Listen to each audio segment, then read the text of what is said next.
Hey there, artists. We are going to be looking at different watercolor brushes and what you can paint with them. So to start off, I'm going to use a spray.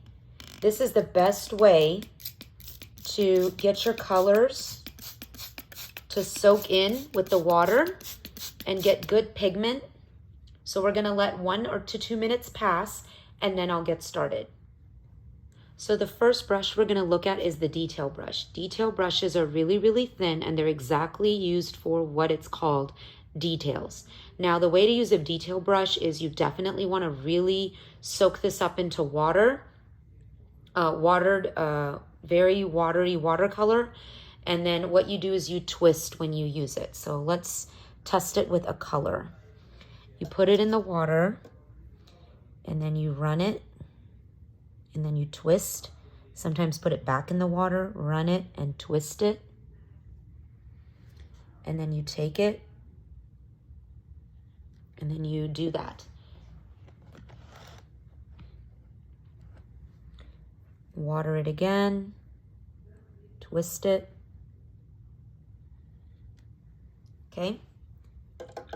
Then you just clean it. Okay? Let's look at another size detail brush, just a little bit thicker.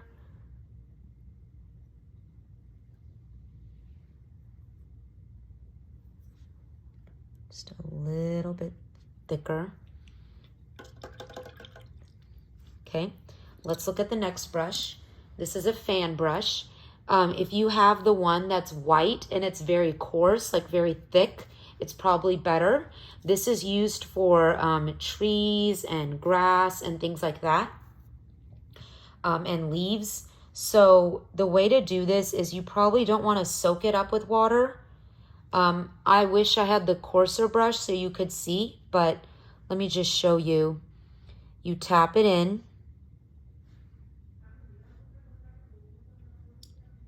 Okay. The thing about this brush is because it's not coarse, it all runs together. And that's not going to give you the effect that you want. But if you just lightly tap, it will.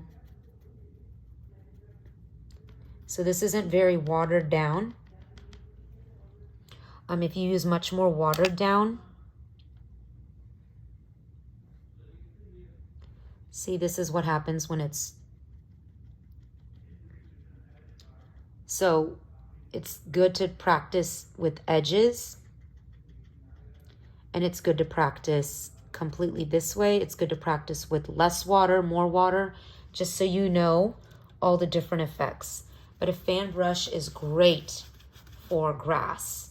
And try to get the one that's white because it's coarser. The next brush is a flat brush. A flat brush is awesome for blending. So, and cover different pieces of surfaces. So it's just like this. Put it in the water and then you put it in here and then just do this. So if you want to also try with more, like it's been in the water longer, that gives it more pigmented. Okay, next brush is the angle brush. Angle brush is exactly what it is. It has an angle. This is great for painting leaves. So let's say, I'm just gonna, you take it and then just do this and then twist. You can also press and pick it up.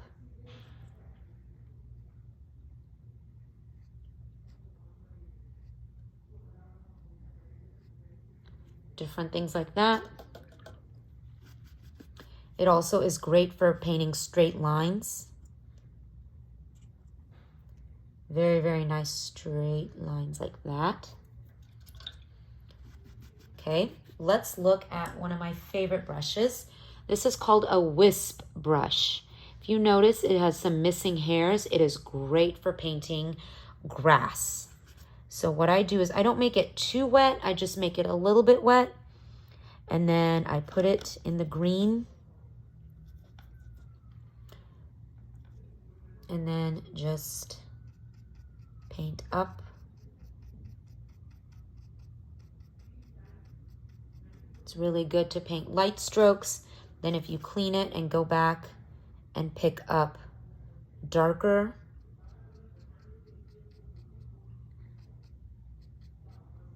okay? It's also great for painting fur and hair and things like that. But the wisp brush is amazing. I have different sizes. And there's also the fan brush that's wisp. Okay, let's look at this one. This is called the stencil or stippling brush. Okay, probably don't need a lot of water for this because it's gonna get soaked in. But if you just,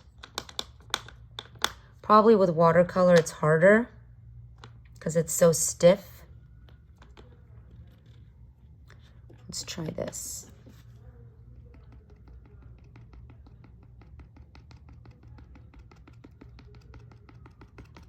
Creates nice texture.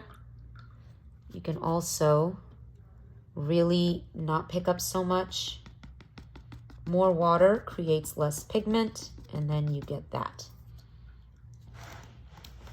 Okay, next is the dagger brush. Dagger brush looks like this. It's like angle, but like a soft angle. It's not as sharp.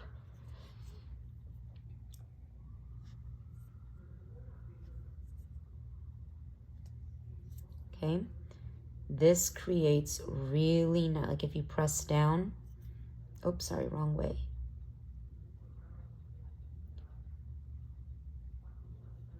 You can also create straight lines. Depends what you're trying to accomplish. Okay, next is the script brush. This is probably the longest brush that I have that's thin. Script brush is longer than that. But this is all that I have. It just helps you create long lines. And like people use it for lettering. You can also use it to like for trees, branches of the trees.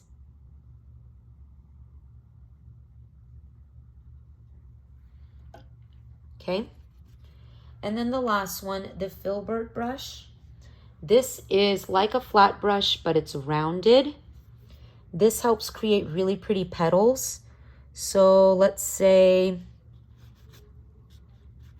I'm trying to use purple and I'm trying to create pretty petal strokes. Even more rounded. There's more rounded brushes than this. It just helps with blending. All right, and there you have it. There is a review of all the different types of watercolor brushes and what they can create.